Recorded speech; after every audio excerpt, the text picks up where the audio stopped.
Yes students, welcome to AD knowledge house magic. Students, हम पढ़ेंगे chapter number 6। आज का हमारा टॉपिक है प्राइवेटाइजेशन। प्राइवेटाइजेशन इज ए की element of new economic policy 1991 जो इकोनॉमिक रिफॉर्म्स किए गए थे उसमें प्राइवेटाइजेशन हमारा सेकंड एलिमेंट था। अब बात करते हैं व्हाट इज प्राइवेटाइजेशन।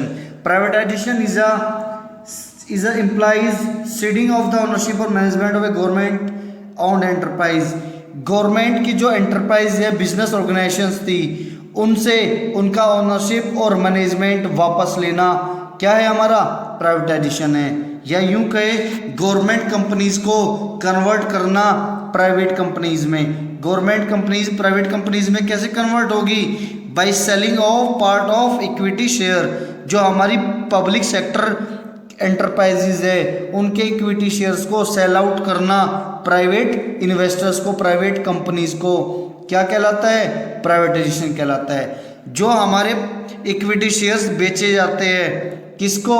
किसी दूसरी फर्म को। जैसे गवर्नमेंट के जो इक्विटी शेयर्स है, गवर्नमेंट फर्म के जो इक्विटी शेयर्स है वो बेचे जाते हैं किसी प्राइवेट इन्वेस्टर को, प्राइवेट फर्म को। ये कहलाता है हमारा डिसइन्वेस्टमेंट। क्या कहलाता है? डिसइन्वेस्टमेंट। डिसइन्वेस्टमेंट के थ्रू ही प्राइवेटाइजेशन होता है। अंडरस्टूड? नेक्स्ट है नीड ऑफ प्राइवेटाइजेशन। प्राइवेटाइजेशन की आवश्यकता क्यों पड़ी?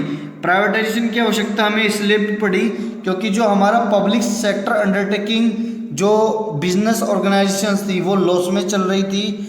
हमारा इंडस्ट्रियल सेक्टर बहुत ही वर्स्ट कंडीशन में था। So to improve the condition of industrial sector हमें प्राइवेटाइजेशन की आवश्यकता पड़ी। नेक्स्ट है to stop the leakage, preference, inefficiency and corruption in PSU. जो हमारी सरकारी, जो हमारी गवर्नमेंट कंपनीज थी उनमें चोरी चकारी, इनएफिशिएंसी, भ्रष्टाचार अनियंत्रित था, जिसकी वजह से प्राइवेटाइजेशन करना पड़ा। प्राइवेटाइजेशन में क्या हुआ? 1991 में गवर्नमेंट ने अपनी कंपनीज के इक्विटी शेयर्स को सेल आउट कर दिया प्राइवेट एंटरप्रेन्योर को, जिसको हम बोलते हैं डिसइन्वेस्टमेंट कर दिया। अंडरस्टूड? नेक्स्ट है जो हमारी पब्लिक सेक्टर अंडरटेकिंग्स थी उनको डिफरेंट कैटेगरी में डिवाइड कर रखा था। कुछ कंपनीज को नवरत्न का दर्जा दे रखा था, कुछ को महारत्न का और कुछ को मिनी रत्न का। ये स्पेशल स्टेटस दिए गए थे on the basis of their performance, इनकी परफॉर्मेंस के बेस पर। But in new economic policy जो हमारी नवरत्न कंपनीज थी उनका भी जो अधिकार था वो प्राइवेट सेक्टर को दे दिया गया, उनका ओनरशिप राइट भी प्राइवेट सेक्टर के हैंड में दे दिया गया।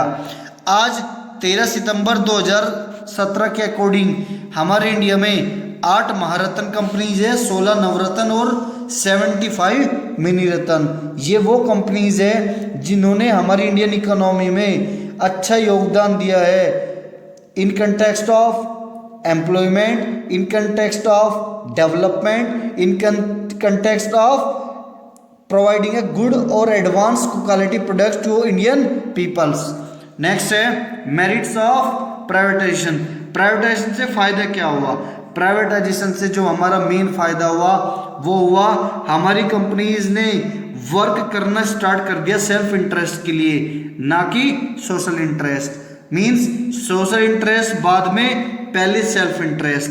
सेल्फ इंटरेस्ट मतलब प्रॉफिट के लिए काम करना स्टार्ट कर दिया, प्रॉफिट अर्निंग के लिए काम करना स्टार्ट कर दिया, और सोशल वेलफेयर भी किया बट वो सेकंड प्रायोरिटी में रखा। इससे क्या हुआ? इससे हमारी इकोनॉमी में प्रोडक्शन बढ़ा, प्रोडक्टिविटी बढ़ी, उसके बढ़ने से हमारे देश का जीडीपी बढ़ा, हमारे देश की जो नेशनल इनकम है वो बढ़ना स्टार्ट हो गई। नेक्स्ट है हमारी जो मार्केट है, इंडियन मार्केट है, उसमें कंपटीशन बढ़ा प्राइवेटाइजेशन से। कंपटीशन बढ़ने से हमारे देश के जो गुड्स एंड सर्विसेज है उनका अपग्रेडेशन हुआ, उनकी क्वालिटी इंप्रूव हुई और मॉडर्नाइजेशन आया हमारे देश में। नेक्स्ट है etch promote diversification of the productions. Privatisation होने से, प्राइवेट सेक्टर के इंडस्ट्रियल सेक्टर में आने से हमारा जो वैरायटी ऑफ प्रोडक्ट्स है, जो हमारी प्रोडक्ट लाइन है वो भी बहुत सारी बढ़ गई। मींस पहले जो प्रोडक्ट हमारे इंडिया में नहीं बनते थे वो भी बनना स्टार्ट हो गए। Next side promote consumer sovereignty and freedom.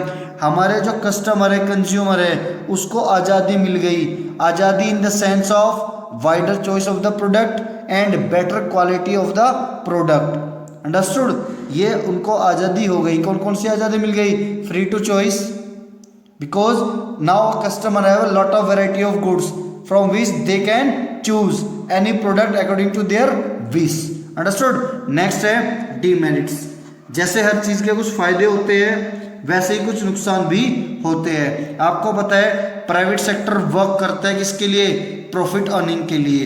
इसी वजह से जो weaker section of the society है वो प्राइवेटाइजेशन से बहुत ज़्यादा प्रभावित था, क्योंकि जो प्राइवेट सेक्टर है उनके गुड्स के प्राइस बहुत हाई होते हैं। जो weaker section of the society है वो उन्हें अफोर्ड नहीं कर पाता, कहीं ना कहीं उनका नुकसान होता है। वहीं जो हमारा सेकंड पॉइंट है डीमेरिट्स का वो ये है कि हमारा जो प्राइवेट सेक्टर है वो सोशल वेलफेयर के लिए काम नहीं करता। ये उसका सेकंड प्रायोरिटी होती है।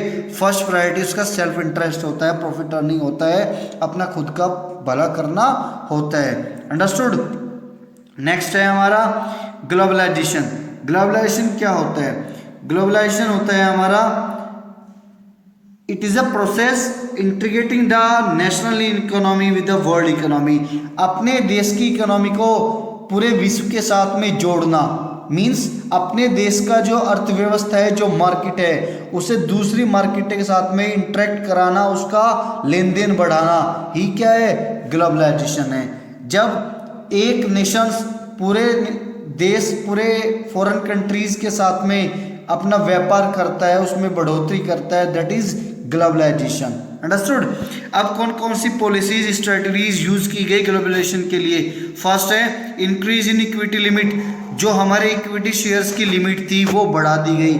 मींस कोई भी फॉरेन कंपनी जब इंडिया में इन्वेस्ट करेगी, पहले जो इक्विटी शेयर परचेज कर सकती थी सिर्फ 40% ही इक्विटी शेयर परचेज कर सकती थी इंडियन कंपनी में, बट नाउ जो हमारी रेंज है इक्विटी शेयर परचेज करने की बाय फॉरेन इन्वेस्टर वो 51 से 100% हो गई है। आप इससे अंदाजा लगा सकते हो कि इंडिया में फॉरेन डायरेक्ट इन्वेस्टमेंट को कितना बढ़ावा दिया जा रहा है after new economic policy 1991। Next है पार्शियल कन्वर्टेबिलिटी। पार्शियल कन्वर्टेबिलिटी से क्या होता है? It refers to the sale and purchase of foreign currency at the market price.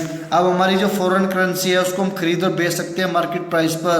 Partial convertibility of India has been allowed for M and X, means जो हमारी partial convertibility means साधारण शब्दों में ये होता है हम विदेश में जाके कोई भी काम कर सकते हैं, हम शॉपिंग कर सकते हैं, वहाँ से इंपोर्ट कर सकते हैं, वहाँ पे हम इंटरेस्ट पे कर सकते हैं, वहाँ पे हम डिविडेंड पे कर सकते हैं, अपनी फैमिली के लिए एक्सपेंस भेज सकते हैं। तो जो हम अपना रुपए है उसको हम डॉलर में मार्केट प्राइस पर कन्वर्ट कर सकते हैं, वहाँ का डॉलर हमारे मार्केट प्राइस पर इजीली रुपीस में कन्वर्ट हो सकता है। ये बोलते हैं इसको पार्शियल कन्वर्टेबिलिटी। इससे हमारा जो व्यापार है, लेन देन है, ट्रांजेक्शन, इकोनॉमिक ट्रांजेक्शन्स है किसके बीच में? इंडियन इकोनॉमी और रेस्ट ऑफ द वर्ल्ड के बीच में, वो इजी हो जाती है।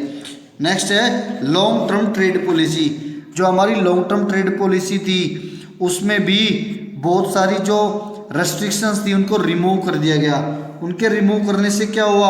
ट्रेड करना आसान हो गया हमारे नेशंस के और रेस्ट ऑफ द वर्ल्ड के बीच में। Movement of goods and services बढ़ गई। Movement of goods and services क्या हो गई? फ्री ऑफ रेस्ट्रिक्शंस हो गई। नेक्स्ट है reduction in tariffs. Reduction in tariffs का मतलब है बच्चों जो हमारी टैरिफ्स थे, जो हमारी इंपोर्ट ड्यूटी एक्सपोर्ट ड्यूटी थी उनमें कटौती कर दी गई, जिसकी वजह से हमारा जो इंडिया का इंपोर्ट एक्सपोर्ट था वो काफ़ी हद तक बढ़ गया in favour of nation. Next है लास्ट पॉइंट है हमारा विड्रॉल ऑफ क्वांटिटी रेस्ट्रिक्शंस। जो हमारी क्वांटिटी रेस्ट्रिक्शंस थी पहले वो विड्रॉ कर ली गई। उसके विड्रॉ करने से क्या हुआ? उसके विड्रॉ करने से हमारा जो मूवमेंट ऑफ गुड्स है उसकी सप्लाई बढ़ गई। क्यों? क्योंकि पहले हमारी गवर्नमेंट ने क्वांटिटेटिव रेस्ट्रिक्शंस लगा रखी थी ऑन सम आइटम्स जिनको हम इंपोर्ट करते थे, कहाँ से? फॉरेन कंट्री से। बट आफ्टर 1991 उन इंपोर्ट करने वाले आइटम से सारी रेस्ट्रिक्शंस हटा दी गई। अब हम मनचाहा जितना मर्जी जो आइटम्स है वो इंपोर्ट कर सकते हैं। इससे हमारे देश में सप्लाई ऑफ गुड्स बढ़ी, और जिससे हमारी इंडियंस पीपल्स के पास में वैरायटी ऑफ चॉइस बढ़ी, हमारा स्टैंडर्ड और क्वालिटी ऑफ लाइफ इम्प्रूव हुआ। सो स्टूडेंट्स, आज के लिए सिर्फ इतना ही। इस चैप्टर में जो बाकी बचा हुआ टॉपिक्स है वो हम अपनी नेक्स्ट वीडियो में कवर करेंगे। अगर आपको आज का सेशन समझ आया तो आप मेरी वीडियो को तुरंत लाइक कीजिए, अपने फ्रेंड्स के साथ में शेयर कीजिए। Thank you.